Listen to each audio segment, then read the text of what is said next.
예, 성도 여러분, 밤새 또 안녕히 주무셨습니까? 복된 새날이 밝았습니다. 함께 찬양 드리며 하늘 예배자로 나가겠습니다. 60장 예전 사서 67장입니다. 영혼의 햇빛 예수님, 내게 주님 햇빛이 비춰달라는 찬송입니다. 60장 찬양 드립니다.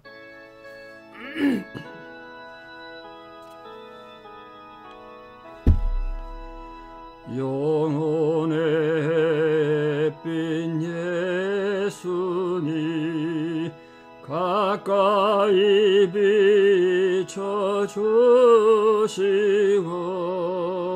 이 세상 구름 일어나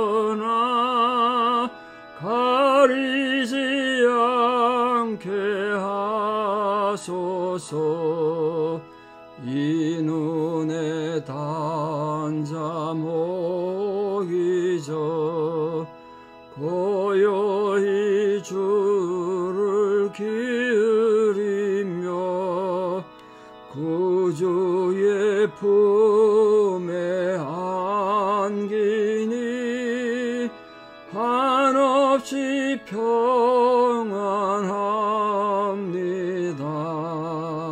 잠 깰 때 주여 오셔서 나에게 복을 주시고 주님의 사랑 안에서 언제나 살게 하소서.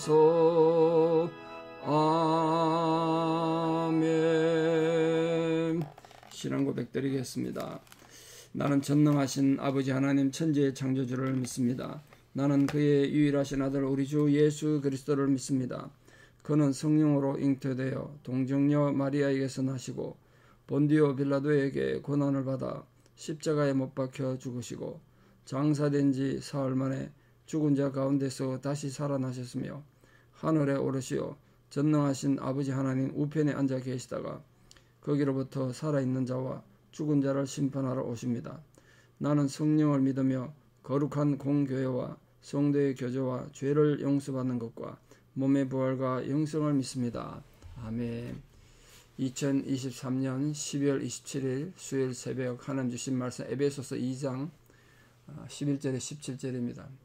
에베소서 2장 11절에 17절 에베소서 2장 11절부터 봉독 올리겠습니다. 그러므로 생각하라. 너희는 그때의 육체로는 이방인이요 손으로 육체 행한 할례를 받은 무리라 칭하는 자들로부터 할례를 받지 않은 무리라 칭함을 받는 자들이라. 그때 너희는 그리스도 밖에 있었고 이스라엘 나라의 밖의 사람이라.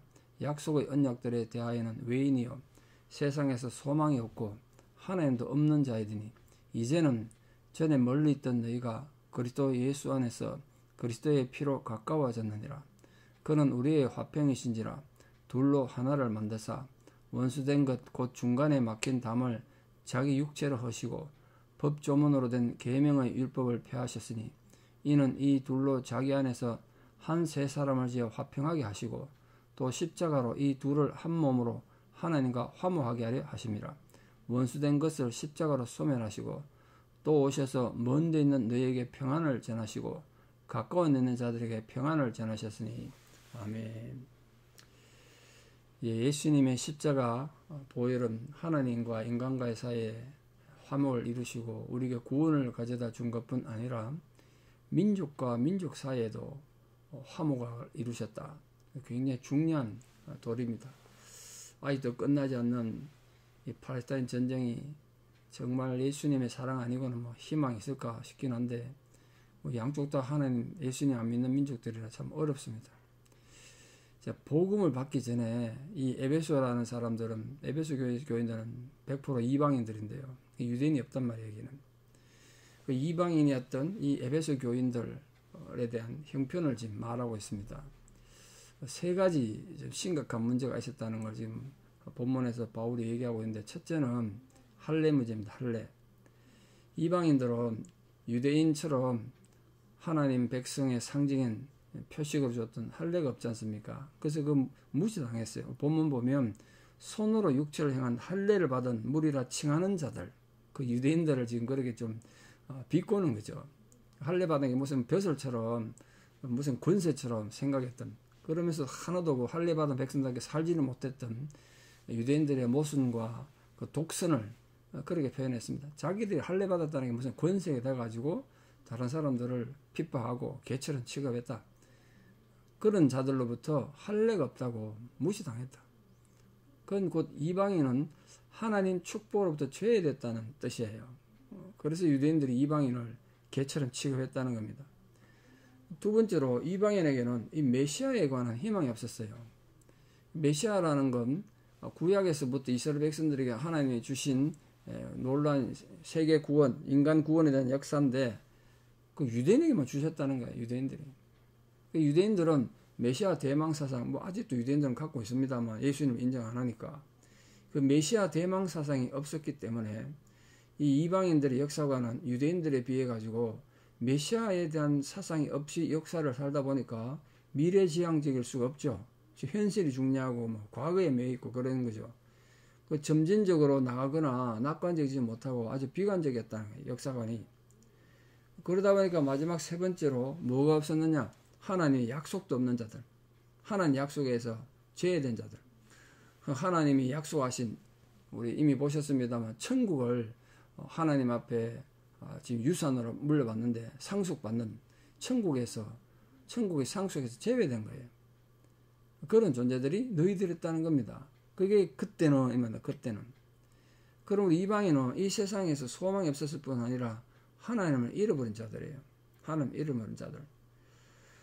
그러나 이사야를 통해서도 그렇고 예수님께서 마태복음에서 말했던 것처럼 흑암에 앉은 백성이 큰 빛을 봤다. 이 흑암에 앉은 백성이 이방인을 말하는데 큰 빛을 봤다는 거예요. 큰 빛이 구원의 빛, 메시아의 빛이죠. 사망의 땅과 그늘에 앉은 자들에게 빛이 비쳤다. 예수님께서 그렇게 설교하셨단 말이에요. 구원의 문은 누구에게나 이제 열려 있다. 그걸 지금 말씀하고 있는 겁니다. 그때 너희는 그리스도 밖에 있었고 이스라엘 밖에 살아면 약속도 없었고 세상에 소망도 없고 하나님도 없는 자였다. 근데 이제는 어떤 자들이냐? 전에 멀리 있던 너희가 그리스도 예수 안에서 그리스도의 피로 가까워졌느니라. 자, 이 예수님의 보혈의 공로가 인간을 구원 얻게 하고 하나님의 백성 되게 한다는 것, 뭐 그건 우리가 이해하기 쉽습니다. 그게 성경에 굉장히 중요한 주제 아니겠습니까? 근데 그걸 확장시켜서 바울은 어떻게 설명하냐면 인간과 하나님과의 관계, 인간의 죄 문제만을 해결하는 그리스도의 보혈이 아니고 민족과 민족 사이에, 국가 간에, 또 이방인과 유대인들 간에 엄청난 담이 있지 않습니까? 그걸 허물었다는 거예요. 전에 멀리 있던 너희가 이제는 그리스도의 피로 가까워졌다. 서로 다른 민족이. 어떻게 가까워졌냐? 그 중간에 막힌 담이 있지 않습니까? 14절에 보니까 중간에 막힌 담을 예수님 육체로 헐었다는 거예요. 중간에 막힌 담. 그래갖고 주님은 우리의 화평이 되셔서 민족 간의 화평을 가져오시고 둘을 갖다 하나로 만드셨다. 이방인과 유대인은 절대로 둘이 될 수 없는, 하나가 될 수 없는 완벽히 구별된 둘인데 이제 하나가 되게 하셨다니, 주님 안에서 다 하나님 백성 되게 했다는 거예요. 이 중간에 막힌 담, 유대인과 이방인 사이 중간에 막힌 담이 이게 심각한 장애 아니겠습니까? 이건 실제적으로 장벽이 있었거든요. 뭐 상징의 의미가 아닙니다. 지금 특히 예루살렘 성전을 좀 아시면 좋겠는데, 이방인과 유대인의 장벽이 이 예루살렘 성전에서 완벽히 경계져 있었습니다. 성전 울타리에 보면 이런 경고문이 붙었습니다. 이 경계선을 넘어서 이 벽을 넘어서 성전 안뜰로 넘어올 경우에는 누구를 막론하고 사형에 처한다. 그 이방인이 이 경계 넘어오면 사형이란 거예요. 그 정도로 이 유대인들은 이방인과의 담을 높이 쌓았습니다. 바울 자신은 유대인이고 바리새인 중에 바리새인이지만 이 벽 때문에 잘못하면 죽을 뻔했던 아주 심각한 어려움 당했던 기록이 사도행전 21장에 기록되어 있습니다. 그것 때문에 체포돼 가지고 죽음에 이를 정도로 위기에 처했던 역사가 있죠. 그 에베소의 이방인이던 드로비모를 데리고 예루살렘에 갔었는데 사람들이 그냥 예루살렘 성전 근처에 와 있는 이 바울과 드로비모를 보고 저놈들이 이방인인데 저 성전 벽을 넘어서 성전에 들어갔구나. 그냥 오해한 거예요. 믿고 싶으면 믿는 거죠. 누군가 말 한마디 하니까 저놈 죽여라 이래가지고 바울이 몰매를 맞고 감옥에 갇히게 된 겁니다. 그처럼 이 장벽은 이방인들은 누구도 하나님 앞에 나오지 못하도록 막고 있었어요. 자기들은 구원받겠다는 거예요, 유대인들이. 근데 예수님 오셔서 뭘 허물었느냐? 인간과 하나님과 관계 벽을 허물었을 뿐 아니라 이 민족과 민족 간의 관계도 이 담을 허물어 버리고 어떤 민족이든 회개하고 믿음을 가지면 하나님 앞에 담대히 나올 수 있도록 그리고 누구든지 구원 얻을 수 있도록 그렇게 했다는 거예요. 그거 벽을 지금 허물었다는 거예요, 주님이. 이 놀라운 일이죠. 그래서 예수님께서 15절 보시면 이 계명의 율법을 폐하셨다. 뭐로 폐하셨느냐?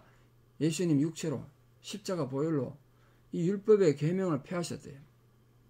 예수님께서 강조하신 것처럼 죄를 깨닫고 도덕적인 선을 행할 수 있는 힘을 주는 율법 자체를 없앤 건 아니에요. 율법 폐하셨다고 예수님 율법 폐한 게 아니잖아요. 예수님 분명히 그랬잖아요. 율법을 폐하러 온 게 아니라 완전케 하러 왔다고. 예수님께서 폐했다는 말이 무너뜨린다, 깨뜨린다는 건데 그 무너뜨리고 폐한 그 뭐냐면 이 편nhập된 유대인들의 독선, 그 장로들의 유전, 잘못된 관습 그런 걸 말한 거예요. 그 제사법이나 할례의식이나 식사법이나 안식일을 지키는 거나 금식 문제나 이게 사실은 다 율법의 근본 정신에서 벗어나가지고 쓸데없는 규칙들을 만들어버린 거죠, 유대교가. 사람들을 얽으면 아주 엄청난 장애가 된 거죠. 그래서 예수님께서 식사법도 막 어기고, 손 씻기 전에 밥 먹으면 안 된다. 그럼 밥도 마음대로 먹고, 안식일을 마음대로 어기고, 유대인들 눈에 보기에 금식도 안 하고, 막 그렇지 않습니까? 그걸 말한 겁니다. 유대인들이 율법 자체가 아니고, 완전히 그들의 독선적인 율법주의, 그걸 지금 파괴한 거예요. 율법과 율법주의는 다릅니다.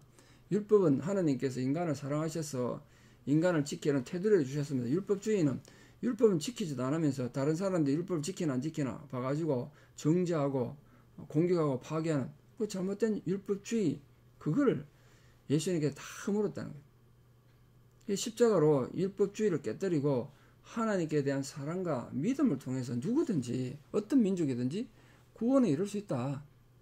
그래서 오늘날도 우리가 예수를 믿으며 신앙생활하면서 너무 이런 율법주의적인 신앙이 안 되도록 참 조심하셔야 됩니다. 조심하셔야 돼. 자기처럼 기도하지 않는다고 인본주의라 그러고 그러면 안 되는 거예요. 누가 감히 하나님 앞에 있어서 다른 사람 인본주의고 자기는 뭐 신본주의입니까? 그 율법주의, 율법주의.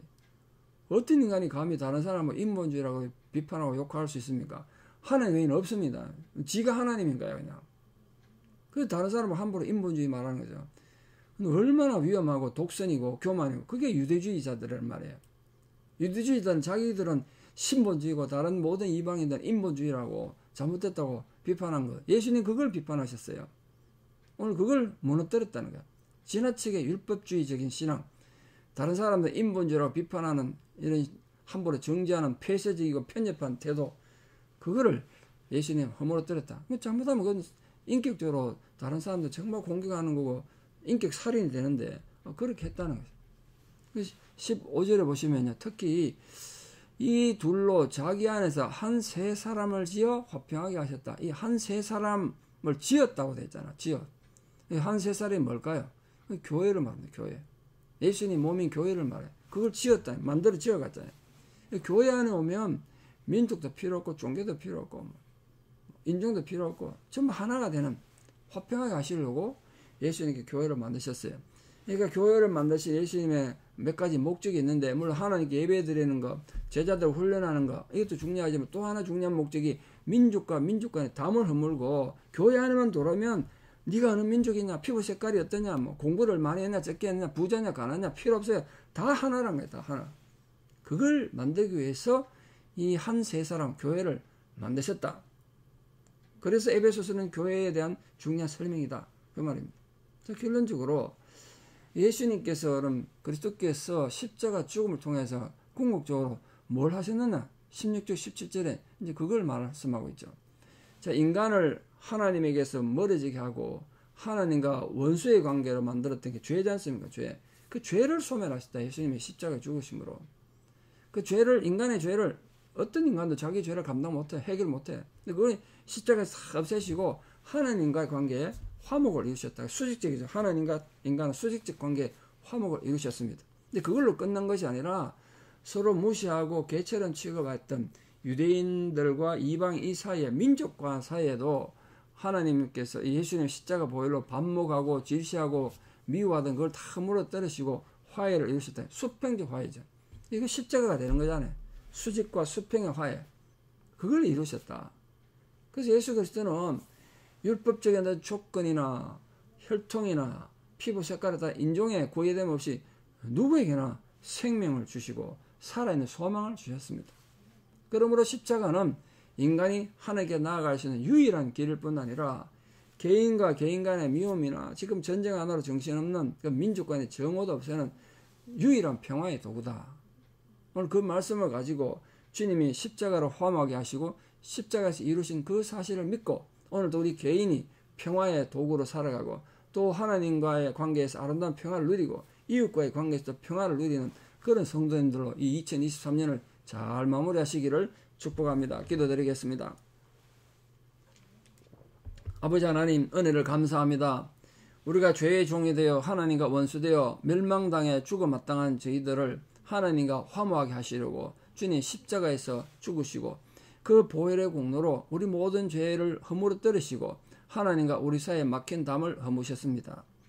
그래서 우리로 하여금 하나님과 화평하고 하나님 자녀가 되게 하셨는데 그뿐 아니라 이웃과 이웃 사이, 민족과 민족 사이에 경고에 세워졌던 그 인종적 차별적 그런 담을 허무시고 민족 간에 인간 간에 화평을 이루셨습니다. 잘못된 율법주의로 다른 사람을 인본주의라고 공격하던 그런 유대인들 잘못된 율법주의 신앙을 무너뜨리시고 진정한 하나님의 사랑으로 이 교회 안에 화평과 화목을 이루셨습니다. 우리도 우리 신앙이 독선적으로 흐를까 참 두렵습니다. 나처럼 기도하지 않고 나처럼 예수 믿지 않는다고 남들을 함부로 비난하거나 정죄하는 자들이 되지 않도록 도와주시고 우리 또한 전적인 은혜로 구원받던 사실을 알고 끝까지 이웃을 존중하고 겸손히 주님 따르는 거룩한 백성들 되게 도와주시옵소서. 이제는 우리 주 예수 그리스도의 은혜와 하나님 아버지의 만극하신 사랑과 성령님의 위로 교통 역사하심이 오늘도 하나님과 우리 사이에 또 이웃과 이웃 사이에 민족과 민족 사이에 화평을 이루신 예수 그리스도의 보혈의 공로를 굳게 붙잡고 의지하고 믿음으로 나아가기를 결단하는 사랑 성도님들의 위대한 신앙의 고백 위에 또 나가서 마주치는 모든 인간관계 위에 또 살아가는 모든 자녀들 삶 위에 이제부터 영원토록 함께 하시옵기를 간절히 축원하옵나이다. 아멘. 여러분 하루도 이 하나님 화평을 잘 누리고 사시는 평화의 사도가 다 되시기 바랍니다. 감사합니다.